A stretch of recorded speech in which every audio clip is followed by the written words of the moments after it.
to start our next book in the Magic Treehouse series, number 4, Pirates Past Noon. Show you the picture.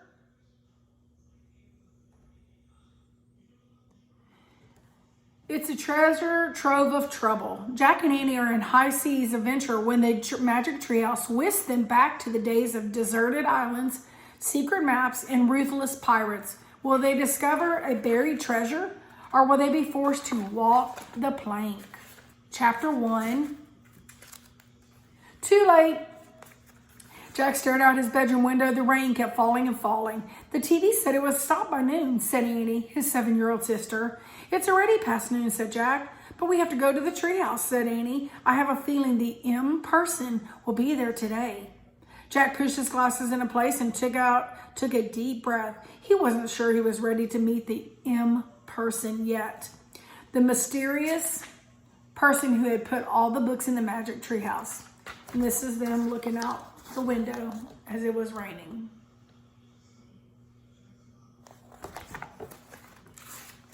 Come on, said Annie. Jack sighed. Okay, he said. You get our raincoats and boots. I'll get the medallion and bookmark.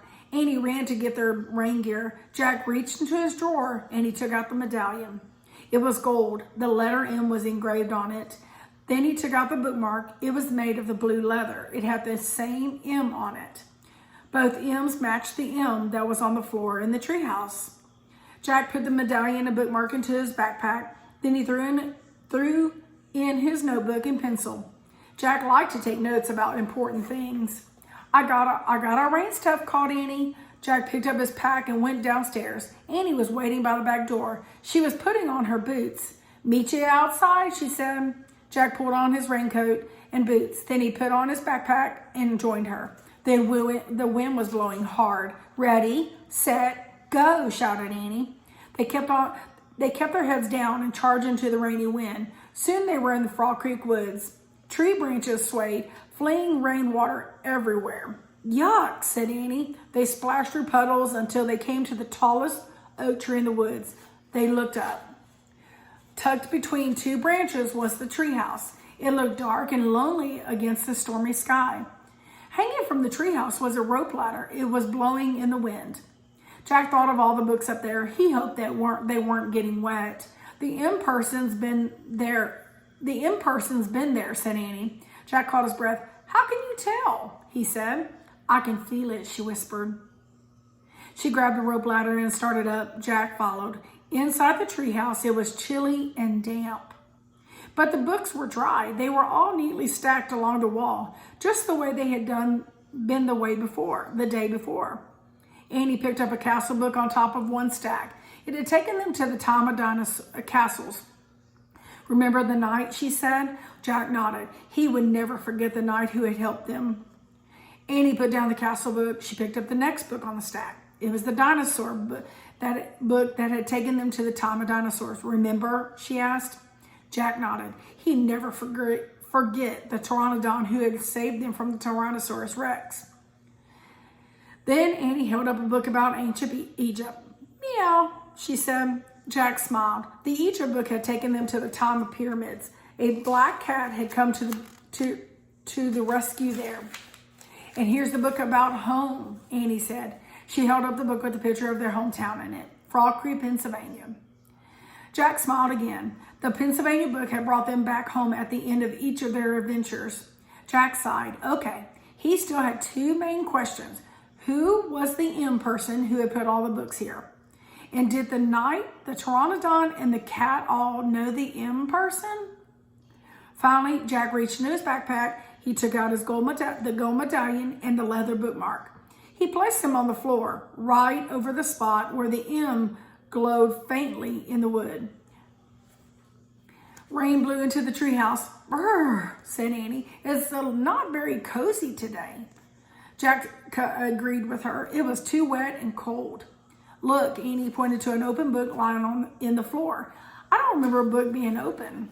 Me neither, said Jack. Annie picked up the book. She stared at the picture of the page. Wow, this place looks great, she showed the picture to Jack. He saw a sunny beach, a big green parrot sitting in a palm tree, and a ship sailing on a blue sea. Another gust of rainy wind blew into the treehouse. Annie pointed to the picture. I wish we were there instead of here, she said. Yeah, said Jack, but where is there? Too late, came a squawk. Jack and Annie turned quickly. Sitting on a branch outside the window ledge of the treehouse was a green parrot, exactly like the parrot in the picture. Too late, the parrot squawked again. A talking parrot, said Annie. Is your name Polly? Can I call you Polly? Suddenly the wind started to whistle. Oh no, now we're in big trouble, said Jack. The wind blew harder, the leaves shook, the treehouse started to spin faster and faster. Jack squeezed his eyes shut. Then everything was still. This is the parrot they're talking about. They're looking at all those different things in the treehouse. There's a book they're looking at, and there's the parrot outside the window. Absolutely still. Jack opened his eyes. Too late, squawked Polly. Chapter 2, The Bright Blue Sea. Jack felt hot sunlight streaming into the treehouse. He smelled salt water. He heard the sound of waves. He and Annie looked out the window. The treehouse was in a palm tree. Beyond was a bright blue sea. A tall sailing ship was on the horizon. It was like the picture in the book. It was just like the picture in the book. Too late, squawked Polly. Look, said Annie. Polly was flying in circles above the treehouse.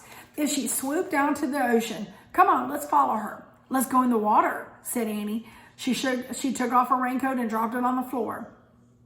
Wait, we have to study the book first, said Jack. He started to reach for the book, but Annie grabbed it. You can read it on the beach, she said. Without even looking at the cover, she shoved the book into Jack's backpack. He sighed. Actually, the water did look wonderful. Okay, Jack said. He took off his raincoat too. Come on.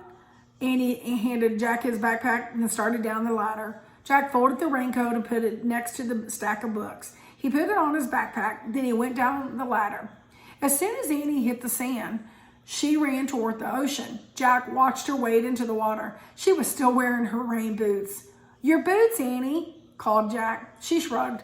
They'll dry out, she said. Jack took off his boots and socks. He put them beside his pack. Then he rolled up his jeans and he ran across the hot sand into the waves. The water was warm and clear. Jack could see shells and tiny fishes. He shielded his eyes against the sun and peered out at the sea. The tall sailing ship seemed a bit closer. Where's Polly? Said Annie. Jack glanced around. No sign of Polly. Not in the palm trees, not on the sunlit sand, not over the bright blue sea. When Jack looked out to sea again, the ship seemed even closer. Now Jack could see its flag. As he stared at the ship's flag, a chill went through him. The flag was black with the skull and crossbones. Oh man, he breathed. He started out of the water. What's wrong? Said Annie. She splashed after him. Jack ran to his backpack. Annie followed. He grabbed the book from his backpack. He looked at the cover. For the first time, he and Annie read the title of the book. Yikes, said Annie. Pirates of the Caribbean, Jack read aloud. This is him in the water. And yes, she does have her boots on. But they see the ship. Or Jack sees it for sure. Chapter 3 will be 3 Men in a Boat. Have a great afternoon. I miss you.